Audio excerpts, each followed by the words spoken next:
তো ভাই কেমন আছে সবাই? আশা করছি সবাই ভালো আছো, আমিও খুব ভালো আছি। চলে আসলাম একটা লং ভিডিও নিয়ে। তো দেখতে পাচ্ছি সকাল সকাল বেরিয়ে গেছি ভাই কাজে। আর আজকে সকালবেলা বেরিয়েছি, গাড়ি ধরেছি পুরো ডট 8টার সময়, ওই 8:02 বাজে।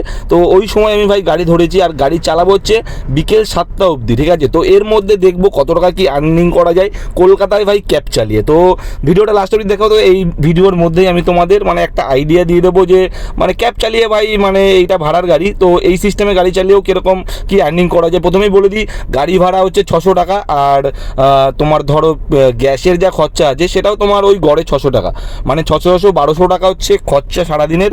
প্লাস তোমার যে মানে যে অ্যাপগুলোর মধ্যে গাড়ি চলে সেই অ্যাপেরও খরচা আছে মোটামুটি ধরো 200 টাকা। তো 1200 আর 200 1400, আর 100 টাকা ধরো নিজের খাওয়া খরচাই ধরলাম, কম ধরলাম। টোটাল হচ্ছে 1500 টাকা খরচা। তো 1500-র উপরে যেটা ইনকাম করবো সেটাই হচ্ছে আমার ইনকাম হবে। তো দেখা যাক কত টাকা কি ইনকাম করতে পারি। তো সকাল সকাল ভাই ফার্স্ট টিপ পেয়ে গেছিলাম র্যাপিডোতে। আর একটা কথা ভাই বলে রাখি যে আমি এখন মেন চালাচ্ছি হচ্ছে দুটো অ্যাপ। যেমন তোমার মেন চালাচ্ছি র্যাপিডো, আর তার সাথে চালাচ্ছি ইনড্রাইভ।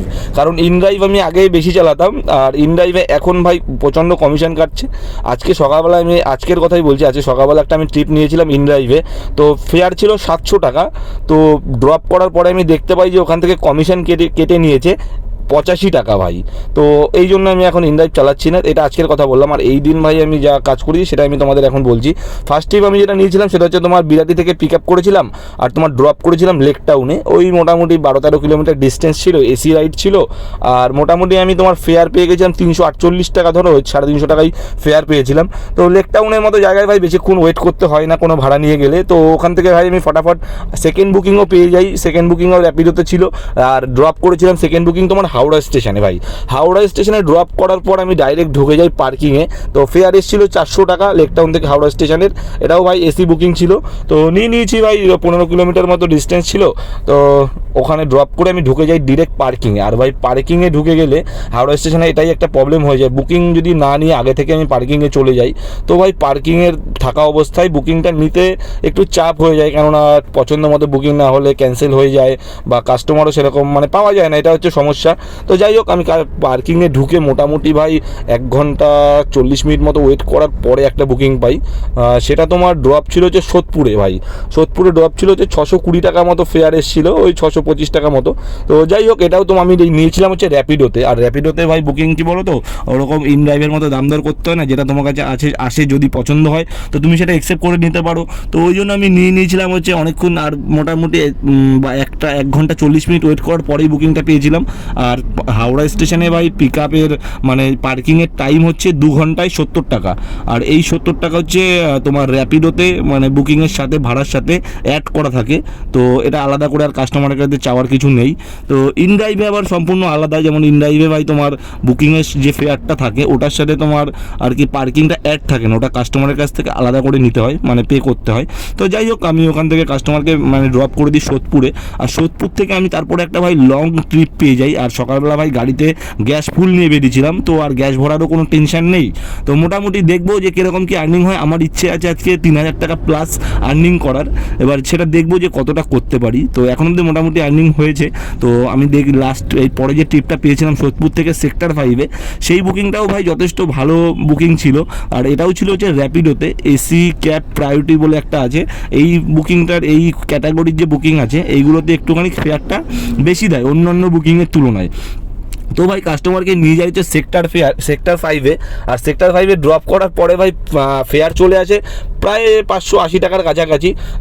আমার ভাই এখন বলতে গেলে লং ট্রিপ করতে বেশি ভালো লাগে, কারণ ভাই শর্ট ট্রিপে মোটামুটি ভালো কিলোমিটারের মানে ভালো ফেয়ার দেয়, পার কিলোমিটারে ভালো দেয়। কিন্তু ভাই লং ট্রিপ এখন ধরলেই মানে আমি ধরি, কারণ হচ্ছে লং ট্রিপে ভাই মানে বারবার পিক আপ ড্রপ করার এইগুলো প্রবলেম থাকে না, একটা ট্রিপেই মোটামুটি হয়ে যায়। 500 টাকার উপরে চেষ্টা করি। এবার সবসময় তো ভাই 500 টাকার উপরে বুকিং পাওয়া যায় না। এবার যতটা পারি চেষ্টা করি, যেমন লাস্ট দুটো বুকিং আমি মারলাম 500-র উপরে, তো মোটামুটি মেকআপ হয়ে যায়। আর গ্যাসের গাড়ি তো মোটামুটি 20 টাকা বা 21 টাকা কিলোমিটার দিলে পুষিয়ে যায়, ওই জন্য নিয়েছিলাম বুকিংটাকে। আর দাদাকে আমি ড্রপ করে দিয়েছিলাম সেক্টর 5-এ। আর সেক্টর 5-এ ড্রপ করার পরে ভাই খিদে পেয়ে গেছিলো, একটু খাওয়া দাওয়া করে নিয়েছি। আর তখন প্রায় বেজে গেছিলো ভাই 2টোর কাছাকাছি বেজে গেছিলো ড্রপ করতে করতে, 2:10 2:30 ধরো তোমরা। তো খাওয়া দাওয়া করে মোটামুটি আবার অনলাইন হই ভাই 3টের দিকে। আর 3টের দিকে অনলাইন হয়ে ভাই আর সেরকম আমি বড় বুকিং পাচ্ছিলাম না সেক্টর 5 থেকে। তো শর্ট বুকিং আমি নিয়েছি ওখান থেকে দুটো। প্রথমটা গেছিলাম হচ্ছে সেক্টর 5 থেকে তোমার সুশ্রুত আই হসপিটালে, যেটা তোমার আছে সল্টলেক সেক্টর 1-এর কাছে। তো ওখান থেকে ভাই ড্রপ করলাম, ওটাতে দিয়েছিল প্রায় 6 কিলোমিটারে দিয়েছিল ভাই, তাও মোটামুটি 220 টাকার মতো। তো ওটাকে আমি ড্রপ করার পরে ওখান থেকে আরেকটা পেয়ে যাই, ওটা আবার নিয়ে ভাই চলে যাই আমি হচ্ছে বিশ্ব বাংলা গেটের কাছে। তো বিশ্ব বাংলা গেটের কাছে যেটা আমি নিয়ে গেছিলাম, ওই বুকিংটা আমি ফেয়ার পেয়ে যাই প্রায় তোমার ওই 230-40 টাকা এরকমই ভাই ফেয়ার পেয়েছিলাম। তো তারপরে ভাই মানে দেখছিলাম যে প্রায় 5 দাগ 6 দাগ গ্যাস কমে গেছে গাড়িতে। তখন গ্যাস ছিল হচ্ছে 4 দাগ 5 দাগ গ্যাস ছিল। তো ওখান থেকে আমি ফাঁকা গাড়ি নিয়ে চলে যাই হচ্ছে তোমার সাপুরজির ওখানে যে পেট্রোল পাম্পটা আছে, ওই পেট্রোল পাম্পে ভাই চলে যাই গ্যাস ভরাতে। আর ওখানে ভাই গ্যাস ভরাতে গিয়ে আমার সাথে একটা স্ক্যাম হয়ে যায়। স্ক্যাম বলতে একটা প্রবলেম টাইপের হয়ে যায়, কারণ আমার ফোনপেতে কাজ করছিল না। তো আমি আমার একটা বন্ধুকে বলি যে মানে এখানটায় স্ক্যানটা আমি ওকে পাঠিয়েছিলাম হোয়াটসঅ্যাপে। তো আমি বলি যে এখানে মানে গ্যাস ভরেছি, ও পেমেন্টটা করার জন্য আমি ওকে পাঠিয়েছিলাম। তো ভাই পেমেন্টটার মানে টাইম ছিল হচ্ছে তখন মানে ওদের স্ক্যানারে 2 মিনিট টাইম থাকে। তো আমি যে ভাইটাকে পাঠিয়েছিলাম মানে পেমেন্ট করার জন্য, তো ও পেমেন্টটা করে যত সম্ভব 2 মিনিটের পরে, মানে 2 মিনিট পার হয়ে যাওয়ার পরে। তো ওর ফোন থেকে ভাই পেমেন্টটা সাকসেসফুল হয়ে গেছিলো, কিন্তু ওই পাম্পের যে মেশিনটায় যে দেখাচ্ছিল কিউআর কোডটা, ওখানে পেমেন্ট করলে সাকসেসফুল যেটা দেখায় সেটা দেখাচ্ছিল না। সেটা দেখাচ্ছে যে মানে পেমেন্ট হয়নি, মানে রিজেক্টেড এরকম দেখাচ্ছে, তো ডিক্লাইন এরকম কিছু একটা দেখাচ্ছিল। যাই হোক, তো আমার সাথে ওখানে একটুখানি মানে কথাবার্তা হয় দাদার সাথে। আমি তো বুঝতে পারছিলাম যে কী হচ্ছে, ওখান থেকে সাকসেসফুল হয়ে গেছে, আমাকে স্ক্রিনশট পাঠিয়ে দিয়েছে, কিন্তু আমি এখানে দেখতে পাচ্ছি যে পেমেন্ট হয়নি। আমি নিজের চোখেই দেখেছি যে পেমেন্টটা হয়নি মানে আর কি, কিন্তু ওর অ্যাকাউন্ট থেকে টাকা কেটে নিয়েছে। তো ওই দাদার সাথে কথাবার্তা বলে জানতে পারি যে এটা মানে টাইম পার হয়ে গেছে বলে এটা এরকম দেখাচ্ছে, কিন্তু আমাকে বললো যে এই টাকাটা তোমার অ্যাকাউন্টে আবার রিফান্ড হয়ে যাবে। তো আমি যথাযথ আর কি বলবো সেরকমই মানে করে আমি আবার ওকে ক্যাশ পেমেন্ট করে দিই। কত হয়েছিল 618 টাকা মতো, ওটা আমি ক্যাশ আবার ওকে করে দিই। তো যাই হোক ভাই 2 দিন পরে আমার টাকাটা রিফান্ড হয়ে গেছিলো, নিজের অ্যাকাউন্টেই ঢুকে গেছিলো। তো যাই হোক, ওনার মানে কথা শুনে আমার খুব ভালো লাগলো যে উনি আমাকে বুঝিয়ে বলেছিল যে এই ব্যাপারে এরকম এরকম হয়, এটা হতেই পারে, কিন্তু রিফান্ড হয়ে যাবে। আর ও আমাকে ওখান থেকে স্লিপও দিয়ে দিয়েছিল ওই দাদাটা, যে ভাই এই স্লিপটা তুই নিয়ে যা, যদি তোর পেমেন্ট যদি রিফান্ড না হয় তো এই স্লিপটা এনে ম্যানেজারের সাথে কথা বললে তুই পেমেন্ট পেয়ে যাবি, বা তোকে আরেকবার গ্যাস দিয়ে দেওয়া হবে। তো যাই হোক, এরকমভাবে আমি চলে আসি সেদিন ওখান থেকে গ্যাস ভরার পর। তো একটুখানি মনটা খারাপ হয়ে গেছিলো, কেননা আমি বুঝতে পারছিলাম না কী হলো, যে দুবার পেমেন্ট করেছি টোটাল। তো যাই হোক, পরের দিন আমি পেয়ে গেছিলাম, 2 দিনের মধ্যেই রিফান্ড পেয়েছিলাম। যাই হোক, ওখান থেকে আর সেরকম আমি বুকিং পাচ্ছিলাম না সাপুরজির ওখান থেকে, ফাঁকা গাড়ি নিয়ে চলে আসি বিশ্ব বাংলা গেটের কাছে। আর বিশ্ব বাংলা গেটের ওখানে এসেও সেরকম বুকিং পাচ্ছিলাম না, উল্টো পাল্টা দিকে বুকিং দিচ্ছিলো, যেহেতু টাইমটাও একটু বেড়ে গেছিলো ভাই, প্রায় 1 ঘন্টার কাছাকাছি লেগে গেছিলো গ্যাস ভরতে, লাইন যেহেতু ছিল। তো গ্যাস ফ্যাস ভরে ওখান থেকে ভাবছিলাম যে কী নেবো, কী বুকিং নেবো। লাস্টে ওখান থেকে একটু পার করে আমি ওই সিসি2 দিকে আগাচ্ছিলাম, তখন একটা বুকিং আমার কাছে চলে আসে ওয়েস্টিন হোটেল থেকে, তোমার এয়ারপোর্টের একটা বুকিং ছিল। তো ওটারও 330 টাকা মতো ফেয়ার ছিল র্যাপিডোতে। তো আমি আর বেশি মানে ভাবনা চিন্তা না করে চলে যাই ওখান থেকে, কাস্টমারকে পিক আপ করে চলে যাই ডাইরেক্ট এয়ারপোর্টে। তো এয়ারপোর্টে যাওয়ার পরেও ভাই মোটামুটি কালেক্ট করে নিই, আর মোটামুটি এয়ারপোর্টে ড্রপ করতেও প্রায় বেজে গেছিলো ভাই 4টের কাছাকাছি বেজে গেছিলো, 4টে 4:30 10-15।